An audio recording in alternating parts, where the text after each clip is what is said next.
प्रताप ने एक बार फिर से रोहिणी को अपनी बाहों में भरकर उसके लबों को चूम लिया।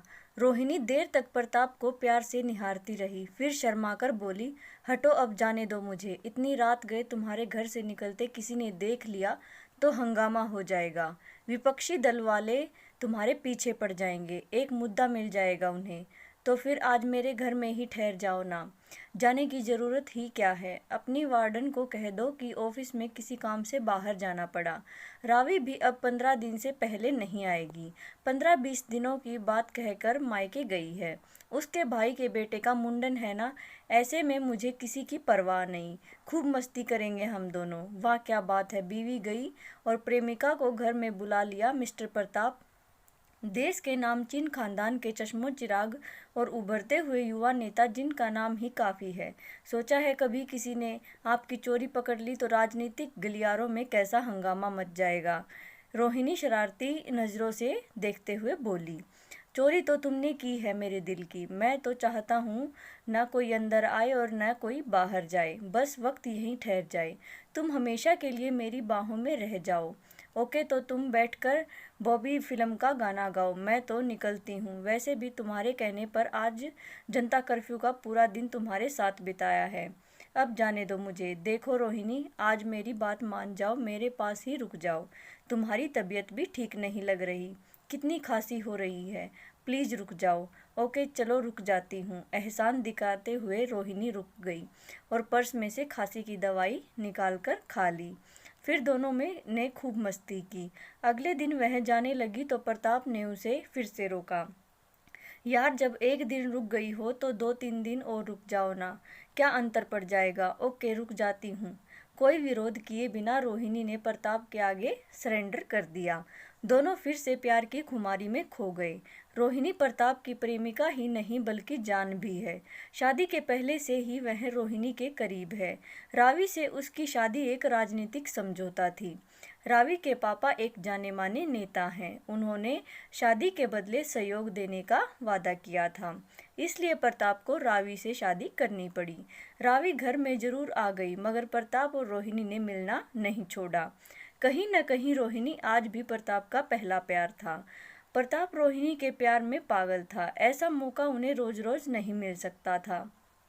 सुबह से लेकर रात तक दोनों प्यार में डूबे रोमांस के लम्हों का आनंद लेते रहे। फिर दोनों ने बैठकर खूब वाइन पी। अब उन्हें जमाने का कोई होश नहीं रह गया था। प्रताप का मोबाइल भी चार्जिंग खत्म होने के बाद कब बंद हो गया उसे पता ही नहीं चला। दोनों सपनों की दुनिया में खोए हुए थे। प्यार की खुमारी टूटी तो अगले दिन प्रताप को पता लगा कि बीती रात 12 बजे से पूरे देश में प्रधानमंत्री ने लॉकडाउन की घोषणा कर दी है। उसने रोहिणी को जगाया, रोहिणी उठो, दिन के 10 बज गए हैं। हम दोनों को तो होश ही नहीं रहा। चलो तैयार हो जाओ, तुम्हें पीजी छोड़ दूं। हाँ, उठती हूँ। कहते हुए वह उठी और लड़खड़ाकर गिर पड़ी। क्या हुआ, सब ठीक तो है। प्रताप ने उसे संभालते हुए उठाया तो उसके हाथ बहुत गर्म लगे। माथा छुआ तो वह भी गर्म। प्रताप कश्मकश में था। वह यदि डॉक्टर को बुलाएगा तो लोग बातें बनाएंगे। प्रताप मन ही मन बुदबुदाया, नहीं नहीं, डॉक्टर को नहीं बुला सकता। उससे बेहतर है ओझा जी को बुला लूँ, जो सालों से हमारे वफादार हैं। झाड़ फूक कर देंगे, सब ठीक हो जाएगा। प्रताप को उस समय यही उचित लगा और तुरंत उन्हें फ़ोन किया। ओझा जी वैसे भी उसके घर आते जाते रहते थे और उनका घर भी पास में ही था, इसलिए तुरंत आ गए। उन्होंने रोहिणी को बगल में बिठाकर कई तरह के झाड़ फूक की प्रक्रिया पूरी की, कई तरह के मंत्र पढ़े और टोटकों का इस्तेमाल किया। इन सारे कामों में 3-4 घंटे लग गए।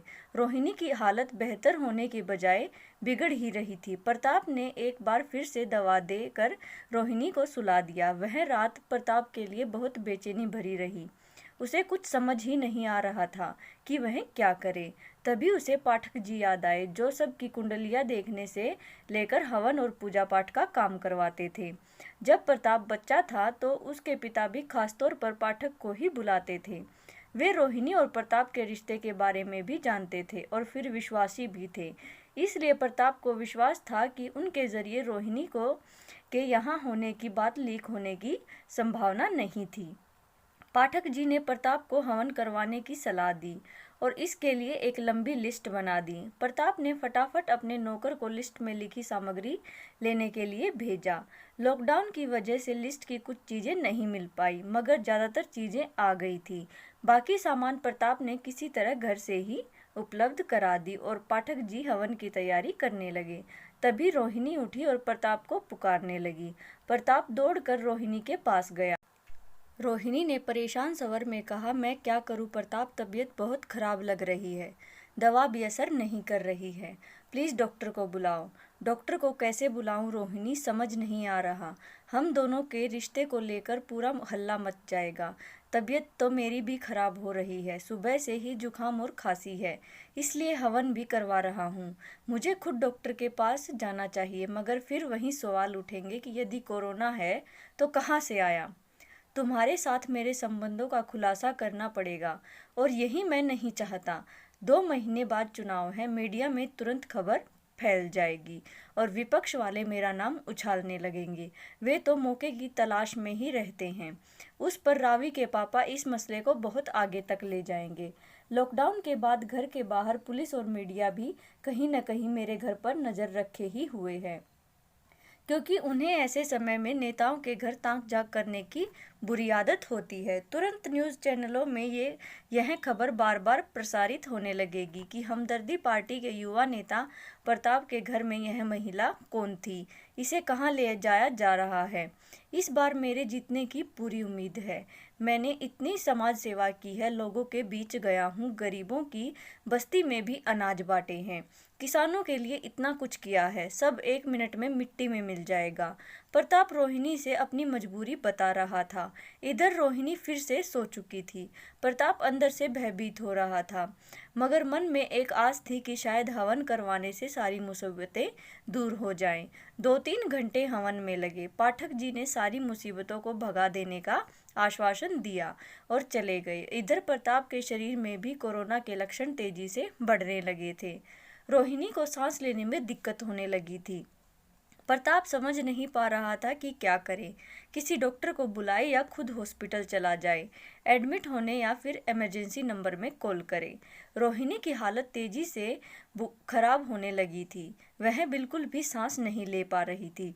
प्रताप का दिल जोर जोर से धड़क आ रहा था।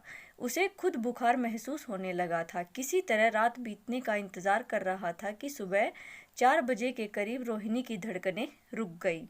रोहिणी जा चुकी थी। प्रताप का सिर चकराने लगा। यह सोचकर वह बहुत डर गया कि अगला नंबर उसी का है। अब भी लापरवाही बरती तो फिर उसे कोई नहीं बचा पाएगा। बदनामी का डर इसी तरह हावी रहा तो रोहिणी की तरह वह खुद भी जान से हाथ धो बैठेगा। जान है तो जहान है।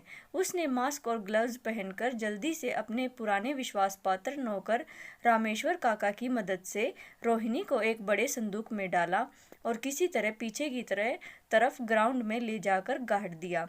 बुखार की वजह से उसके हाथ कांप रहे थे। इसके बाद उसने जल्दी से इमरजेंसी में कॉल किया और फिर सुबह सुबह उसे अस्पताल ले जाने के लिए एम्बुलेंस आ गई। अस्पताल तक पहुंचते पहुंचते प्रताप को बेहोशी सी आ गई। बेहोशी की हालत में उसने महसूस किया जैसे रोहिणी सामने खड़ी है और रोते रोते कह रही है कि तुमने मेरे साथ ठीक नहीं किया, इसका अंजाम तुम्हें भोगना ही होगा। ऐसी ही और स्टोरीज़ के लिए प्लीज़ वीडियो को लाइक, शेयर एंड चैनल को सब्सक्राइब जरूर करें। Thanks for watching.